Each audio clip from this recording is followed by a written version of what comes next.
Seja bem-vindo ao canal do Almanaque Militar, a sua revista histórica semanal aqui no YouTube. É um prazer ter a sua audiência todos os sábados às 19 horas. E antes de começarmos o vídeo de hoje, eu peço que você se inscreva em nosso canal. Não deixe de ativar o sininho das notificações para não perder nenhum lançamento e também cogitar a possibilidade de tornar-se um membro. Escolher a pauta do nosso próximo vídeo pode ser uma decisão sua.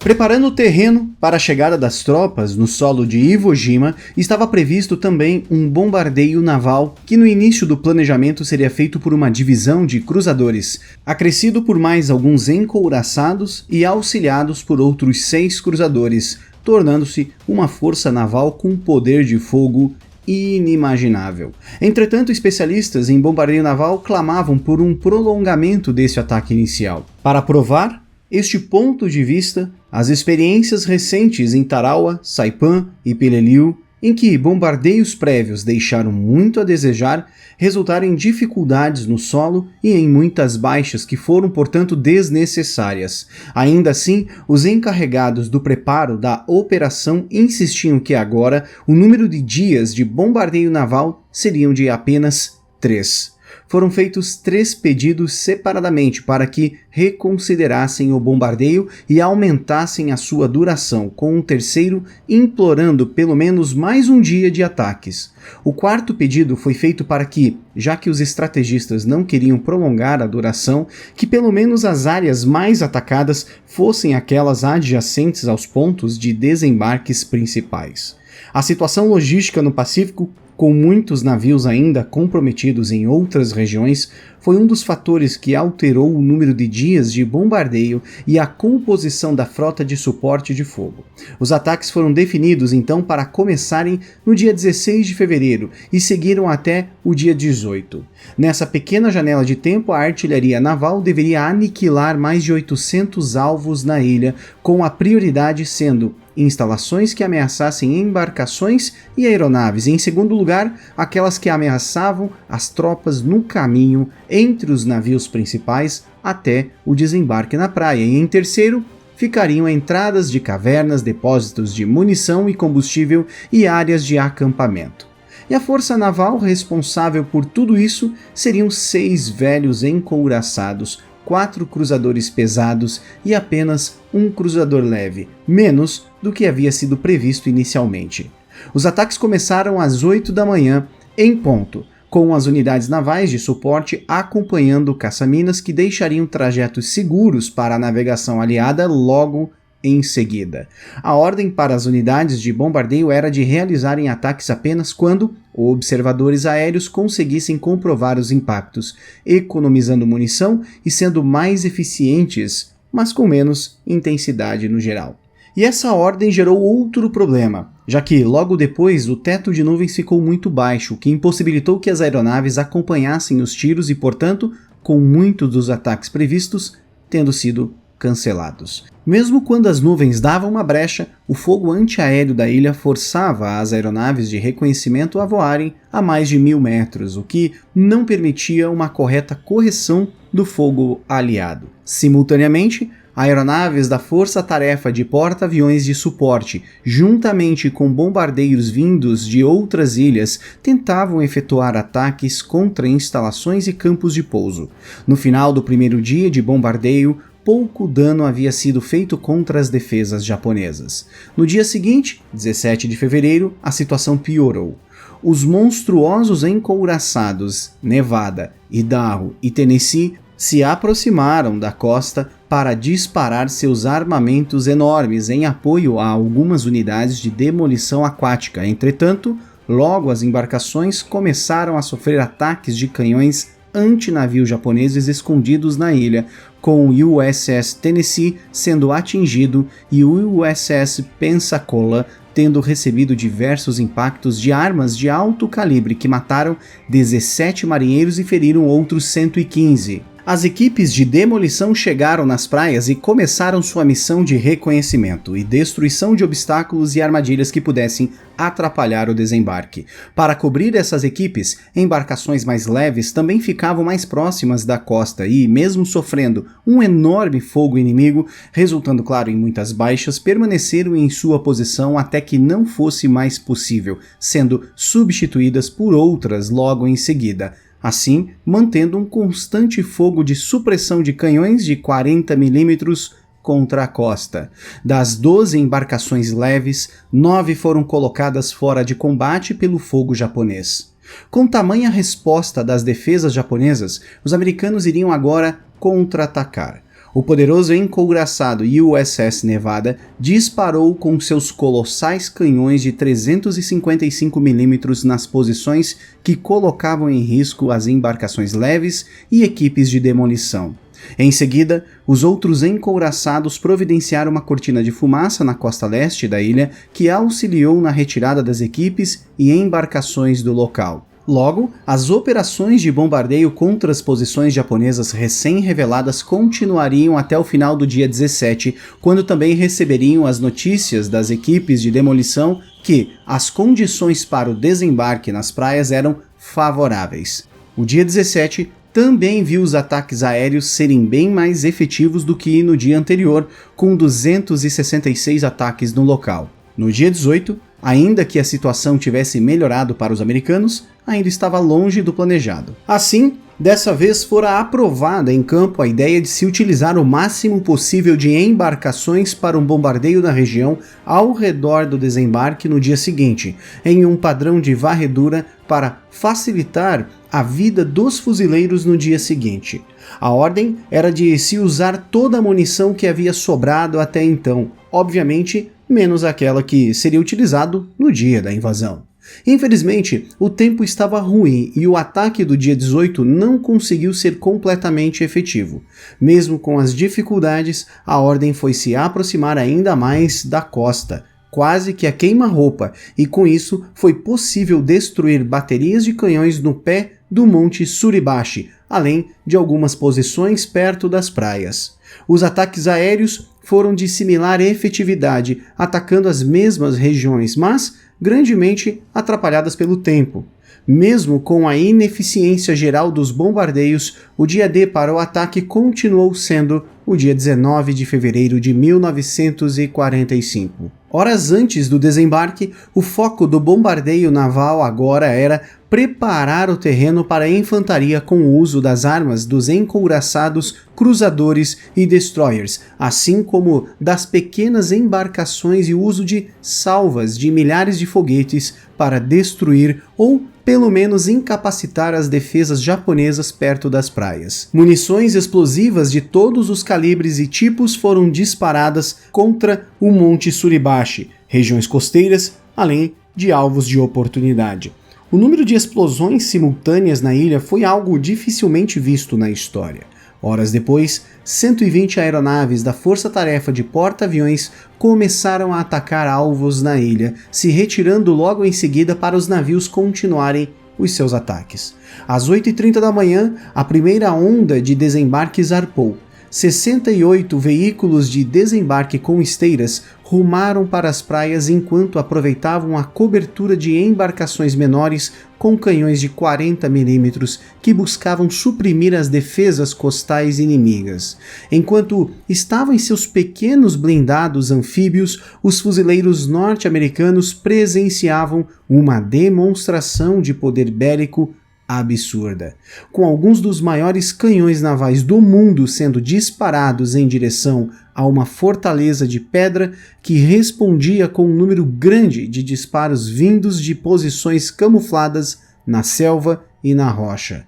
Projéteis do tamanho de carros populares passavam em velocidades transônicas acima de suas cabeças, enquanto tiros traçantes de armas automáticas corriam em todas as direções. Às 8h57, as aeronaves aliadas voltaram para providenciar apoio aéreo aproximado nas praias, enquanto as embarcações lentamente atiravam em uma área maior para dar espaço de desembarque para os fuzileiros. Assim que tocaram na areia, a área de tiro foi gradualmente afastada para acertar as posições japonesas mais afastadas do banco de areia, que, diferente do que se pensa, é de uma cor escura, quase totalmente negra em razão das cinzas vulcânicas. As tropas de assalto haviam sido divididas em 4 praias, sendo elas inicialmente denominadas verde, vermelha, amarela e azul. Fora o terreno que fazia os pés afundarem na areia, não houve muitas dificuldades iniciais com esporádicos ataques de morteiros ou armas de baixo calibre acontecendo, assim como poucas armadilhas e campos minados. Nesse momento, os fuzileiros pensavam que o número de tropas japonesas havia sido exagerado ou que os bombardeios haviam matado a maioria da resistência inimiga. Mas isso mudou cerca de 20 minutos depois. Os japoneses seguiram as ordens do general Kuribayashi e se esconderam nos túneis escavados durante o bombardeio inicial, saindo apenas quando as explosões diminuíram. Metralhadoras e armas de calibres variados, além de morteiros e canhões, começavam a disparar nas praias, onde haviam previamente calibrado seus tiros dias antes. Agora, as praias azul e amarela estavam sendo obliteradas pela resistência inimiga e logo a praia verde e vermelha estariam também sob um constante ataque de morteiros. Os americanos, mesmo com esse caos e com alguns veículos ficando atolados na areia, que era muito menos firme do que imaginavam, começaram a lentamente avançar para o interior. Bunkers e posições de tiro japonesas estavam escondidas em todas as direções. Às 10h30 da manhã, todas as tropas de assalto previstas haviam desembarcado em Iwo Jima. Neste momento, vamos focar nas tropas que desembarcaram na Praia Verde, aquelas do 28º Regimento de Fuzileiros que constituíam o flanco esquerdo da força americana. No setor mais ao sul, haviam desembarcado o 1º e 2º Batalhão do 28º, que agora recebiam tiros e tinham dificuldades em se reagrupar e organizar. O caos foi tão grande que enquanto alguns grupamentos ficaram isolados no meio da troca de tiros, alguns grupos conseguiram avançar território adentro, com o Monte Suribachi à sua esquerda, e conseguiram chegar na praia oeste, efetivamente cortando o Monte Suribachi do resto das forças japonesas da ilha, atravessando a faixa de terra mais estreita que conectava o monte do resto da região. Esse conjunto de forças dos fuzileiros navais sofreu muitas baixas, e até mesmo quando foram chamados reforços da reserva de batalha do 3º Batalhão, estes também sofreram inúmeras baixas durante o desembarque. Enquanto isso, a Companhia C do 5º Batalhão de Tanques se preparava para o assalto, com 14 tanques Sherman M4A3, 2 tanques lança-chamas M4A3R3 Ronson, também chamados de Zippo, um tanque com pá de escavadeira para limpar terreno ou desobstruir vias e um tanque para reboque de blindados atolados ou avariados. Entretanto, a situação na Praia Vermelha 1, onde deveriam desembarcar, não estava boa e decidiu-se que iriam para Vermelha 2. Uma falta de comunicação fez com que as tripulações dos navios se negassem a levá-los pela Vermelha 2, então, para não perder tempo com discussões inúteis, a força blindada rumou para Vermelho 1 e lentamente seguiu rumo à sua zona de atuação e mesmo ficando exposta nesse movimento mostrando sua lateral frágil para as armas inimigas, perderam somente um blindado durante o deslocamento. Os tanques chegaram em apoio ao 1º Batalhão de Fuzileiros do 28º, justamente quando faziam a varredura da Praia Oeste e foram emboscados por posições consolidadas japonesas. 4 Shermans foram atingidos por armas antitanques inimigas antes de serem destruídas, e após isso, os Shermans mantiveram seu apoio ao assalto inimigo.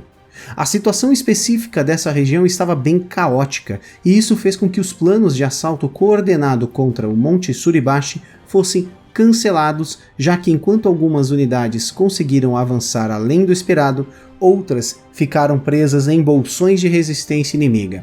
Devido ao intenso combate inicial, o 3º Batalhão não conseguiu chegar na posição prevista para apoiar o 2º Batalhão, atrasando assim a programação de ataque ao Monte Suribachi.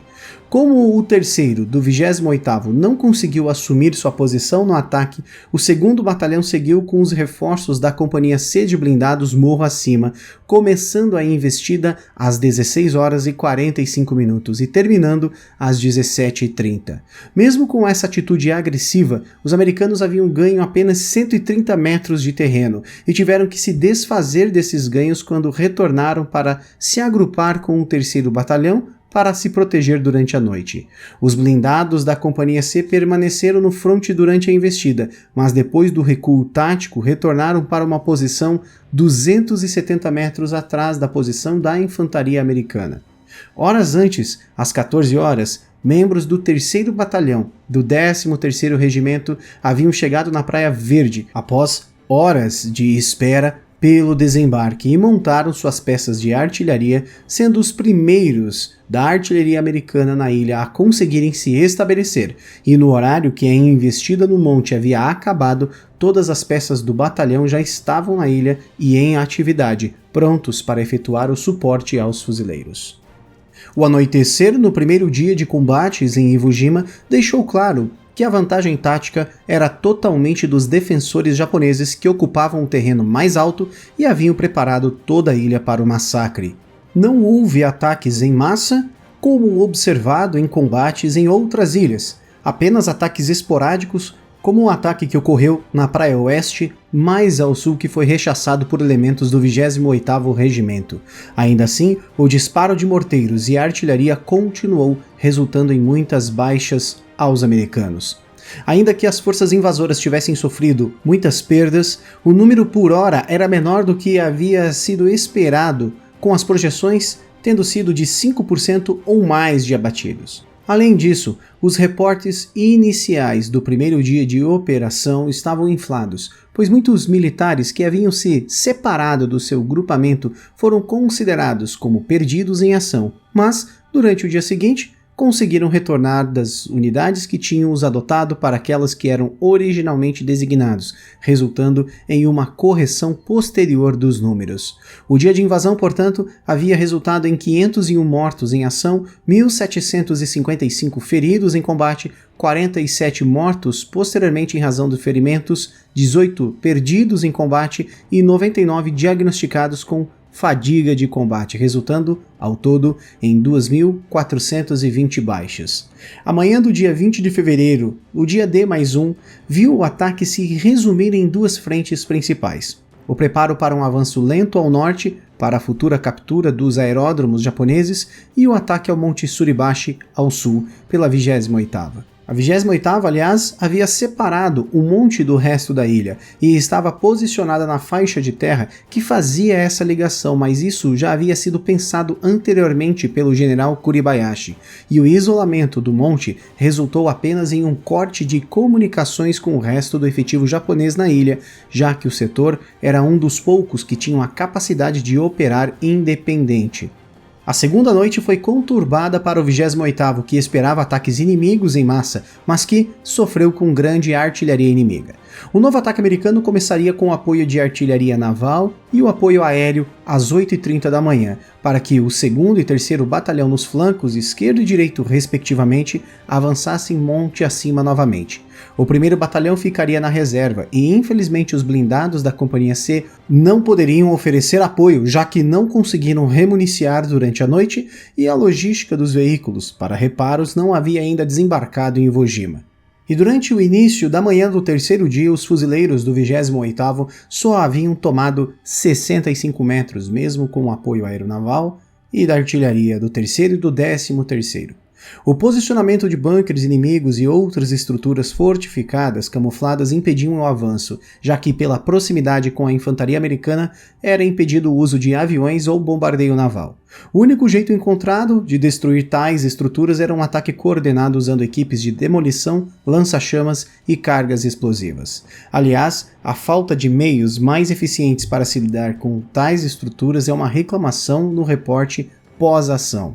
Às 11 horas da manhã, a força blindada avançou em conjunto com as armas de 75 e 37 mm rebocadas para neutralizarem estruturas de concreto. Enquanto isso, o 1º Batalhão, que havia ficado na reserva, também se envolveu em combates, fazendo a varredura de posições que haviam sido negligenciadas no dia anterior em lutas próximas contra os japoneses isolados, que resultaram em 75 inimigos mortos. Até às 17 horas, quando o ataque terminou, o avanço tinha sido de 180 metros, com 2 oficiais e 27 soldados mortos, e mais 6 oficiais e 127 soldados feridos.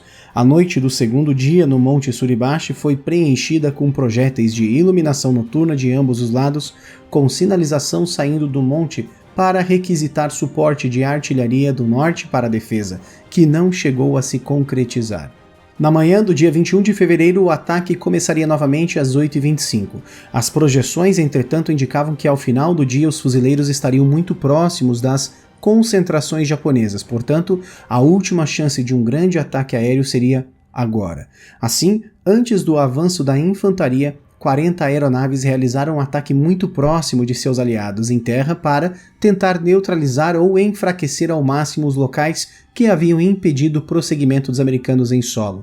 No flanco direito do ataque ao Monte Suribachi, agora estava o 1º Batalhão, com novamente os tanques se atrasando para o ataque devido às questões logísticas. O avanço do 1º foi rápido, enquanto percorria parte da praia oeste na base do vulcão que formava o monte.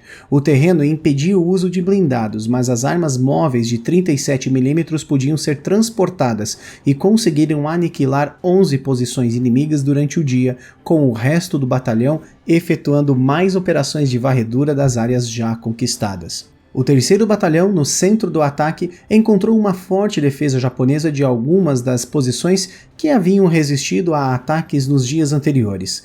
Ganhos significativos de terreno mais uma vez só aconteceram com a chegada dos blindados, que foram apoiados por armas de 37 mm e também por meia-lagartas com canhões de 75 mm. Entretanto, um contra-ataque japonês às 11h45 interrompeu temporariamente a subida, fazendo com que, no final do dia, o 3º Batalhão tivesse conquistado a base do monte, com uma de suas companhias tendo recuado devido a um outro contra-ataque. O 2º Batalhão, na esquerda, estava em um terreno que também impedia a operação de blindados em algumas partes. Assim, o avanço inicial foi mais lento. Os poucos pelotões que haviam sido mantidos na reserva já estavam em combate antes das 11 horas. Às 14 horas, quando o flanco direito do batalhão estava se aproximando ainda mais da base do monte, foi o momento em que o flanco esquerdo conseguiu se movimentar e deu a volta pelas praias a leste, em direção ao ponto Tobishi, na ponta sul de Iwo Jima. A travessia das praias se deu de forma rápida, mas quando chegaram ao terreno mais irregular, o passo desacelerou. Na corrida para o ponto Tobishi, muitas posições japonesas foram ignoradas, então equipes de demolição e de lança-chamas foram deixadas para realizarem a destruição desses bolsões de inimigos. Agora começava a anoitecer e os batalhões precisavam consolidar suas posições e ganhos para mais uma noite que seria conturbada, com a maioria dos fuzileiros conseguindo se estabelecer apenas às 23 horas. A situação ao final do dia era de que o 28º Regimento havia formado um perímetro em formato de semicírculo em volta da face norte do Monte Suribachi, com o 1º Batalhão cobrindo metade do lado oeste e o 2º Batalhão cobrindo a metade do lado leste. E foi durante esse final de operações do dia que começou um show de horrores. Cerca de 50 aeronaves inimigas efetuaram um ataque de 3 horas de duração que incluiu o uso de pilotos kamikaze com aviões cheios de explosivos que se chocavam deliberadamente contra a frota americana que estavam ancoradas apoiando as operações em Iwo Jima. Como resultado, 3 porta-aviões foram danificados, com o Bismarck Sea afundando, o Saratoga danificado tão gravemente que teve de retornar para Pearl Harbor para reparos, e o Lunga Point avariado, mas ainda com capacidade de operar. Outras 2 embarcações, o Keokuk e o LST-477, também foram muito danificados, sendo este último responsável pelo transporte de blindados da 3ª Divisão de Tanques. Mesmo avariado, o 477 desembarcou sua carga e só depois retornou para Saipan para fazer reparos. Os fuzileiros do 28º estavam acampados tão perto das posições japonesas durante a noite que conseguiam ouvi-los correr pelas suas trincheiras e fortificações, e durante todo o período de escuridão recebiam diversos disparos de morteiros e artilharia, mas agora em menor número, pois estavam fora do arco de tiro dos canhões maiores japoneses. 2 contra-ataques foram tentados pelos defensores para expulsarem os americanos de suas posições, que foram, claro, mal sucedidos, com um pelotão de morteiros 81mm americano tendo conseguido matar 60 soldados japoneses que faziam sua investida em um dos ataques. Além disso, a Companhia C conseguiu matar outros 28 que estavam se movendo rumo norte pelas praias desprotegidas. No quarto dia, 22 de fevereiro, as batalhas mais ferozes foram realizadas pelo 3º Batalhão no centro, que tentava forçar a entrada para conseguir chegar na base do Monte Suribachi. Como o terreno era extremamente acidentado, não havia mais uma vez como usar blindados ou até mesmo fogo indireto, então os fuzileiros tinham que recorrer ao uso conjunto de lança-chamas e cargas de demolição para, uma por uma, destruir cada fortificação japonesa que ficava no caminho. O uso dos lança-chamas não só era feito para queimar inimigos, mas, ao se manter em grande volume de fogo na entrada das cavernas e dos bunkers, era possível sugar todo o oxigênio de dentro e assim sufocar dolorosamente os japoneses que insistiam em se esconder, e os que tentassem correr eram então encharcados com uma mistura líquida e inflamável que derretia sua pele para uma morte terrível e lenta. Ao mesmo tempo, um grupamento do 1º Batalhão conseguiu chegar na ponta mais ao sul da ilha, enquanto o 2º Batalhão continuava a estabelecer patrulhas para procurar possíveis rotas para subir o Monte Suribachi, encontrando no caminho uma patrulha do 3º Batalhão que vinha em sentido contrário, fazendo a mesma missão, mas ambas constatando que os caminhos existentes haviam sido destruídos pelo fogo de artilharia. No quarto dia, a chuva foi intensa e fria, com ventos de mais de 40 km por hora, que, somados com a poeira vulcânica, entravam nos armamentos e os faziam ter uma série de mau funcionamento, com as armas automáticas tendo sido parcialmente inutilizadas. Mesmo com tantos contratempos, às 16h30 o Monte Suribachi havia quase que completamente sido cercado, tendo então sido apelidado pelos seus invasores americanos de Pedras Quentes, por ser um vulcão e pela sua dificuldade de conquista. No dia seguinte, foi constatado que o único caminho até o topo da cratera vulcânica do Monte Suribachi era pela face norte, na região de responsabilidade do 2º Batalhão, tendo ele sido responsabilizado em tomar a crista do monte.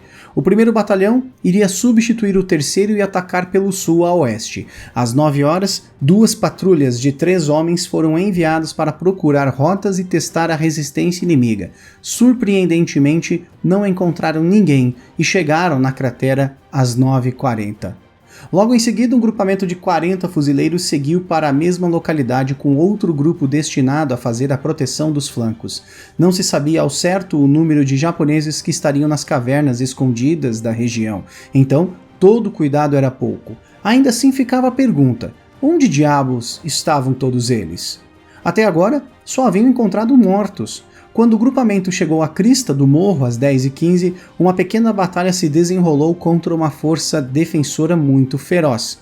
Alguns fuzileiros encontraram um cano de metal e amarraram a bandeira dos Estados Unidos nela, erguendo-a em seguida às 10h20. Esse foi um momento de grande incentivo moral para todos os americanos que viram a cena e começaram a comemorar. Nesse momento, os japoneses arremessaram granadas e começaram um tiroteio. Após o combate, a bandeira foi completamente hasteada, com o fato tendo sido observado pelo secretário da Marinha, James Forrestal, juntamente com o general Holland Smith, com Forrestal dizendo, abre aspas, Holland, este hasteamento no Suribachi significa um corpo de fuzileiro pelos próximos 500 anos. Fecha aspas. O secretário também ordenou para que a bandeira fosse entregue a ele como troféu, mas o tenente-coronel Chandler Johnson, que estava no combate e era o comandante dos homens que subiram o morro e hastearam a bandeira, decidiu que não seria bem assim. A bandeira pertencia ao seu batalhão, portanto ordenou que outra bandeira fosse providenciada. Mas a bandeira original era relativamente pequena, de 1,40 m por 71 cm. Destacaram então um fuzileiro para retornar até o navio de desembarque, pegar uma bandeira bem maior, de 2,40 por 1,20 e voltar para o morro. Enquanto a nova bandeira era levada morro acima, o fotógrafo Joey Rosenthal, da Associated Press, que estava na região cobrindo os combates, viu o momento e começou a seguir os soldados até o cume, onde ficou esperando para que levantassem novamente o mastro improvisado. Joey pensou que iria observar o momento com os fuzileiros que haviam feito isso originalmente horas antes, mas eles haviam se dispersado para suas unidades originais. Então apenas tirou a foto daqueles que estavam encarregados de fazer isso novamente com a nova bandeira. A foto capturada por Joey Rosenthal foi uma das mais marcantes da Segunda Guerra Mundial, tanto que chegou a receber o prêmio Pulitzer meses depois, assim como também participou de uma campanha que arrecadou 26 bilhões de dólares em território americano para a guerra por meio do Fundo de Guerra, além de mais tarde ter também se tornado um selo. A foto, diferentemente do que se pensa, não foi combinada com o fotógrafo apenas capturando o momento sem interferir. A foto dos militares americanos com a bandeira se tornou um ícone dos Estados Unidos de bravura e patriotismo que perdura até os dias de hoje, ainda que ela não mostre o quão terrível foi o combate em Iwo Jima.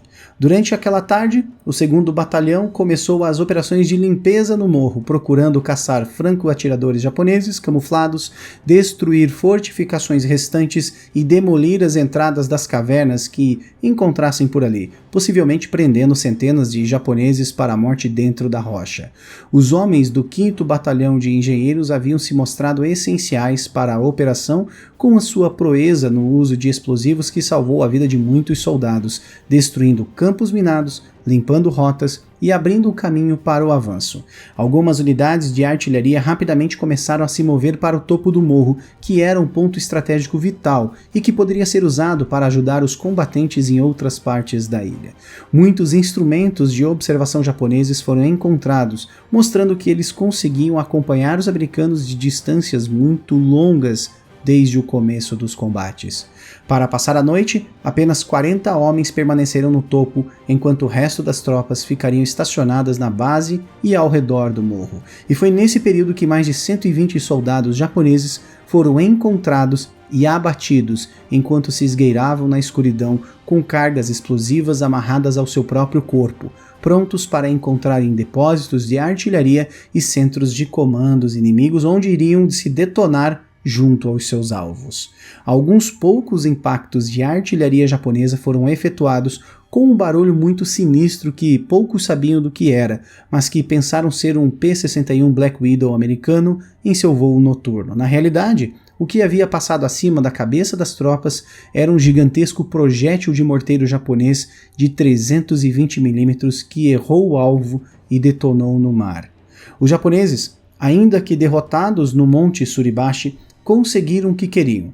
Usando os recursos de maneira sábia, causaram uma grande taxa de atrito aos americanos, que com certeza não seriam capazes de conquistar a ilha perto de sua meta, que era de 3 dias estipuladas no início. O comandante do Monte Suribachi chegou a pedir uma carga banzai ao general Kuribayashi, que ou não respondeu autorizando, ou não se deu o trabalho de responder ao pedido, como havia previamente estabelecido durante o preparo para a defesa. Os 5 dias de combate do 28º Regimento de Fuzileiros Navais resultaram na morte de 895 homens, desde o desembarque até a tomada do morro. No lado japonês, cerca de 2.000 homens foram mortos ou ficaram presos para sempre dentro das cavernas demolidas. O 28º continuaria mais alguns dias varrendo os poucos bolsões de japoneses que não desejavam se render no seu setor, além de se reorganizar e se reequipar para logo depois seguir para a reserva da investida no outro fronte de Iwo Jima, o flanco norte. E no próximo vídeo, a parte final, a tomada do lado norte da ilha de Iwo Jima.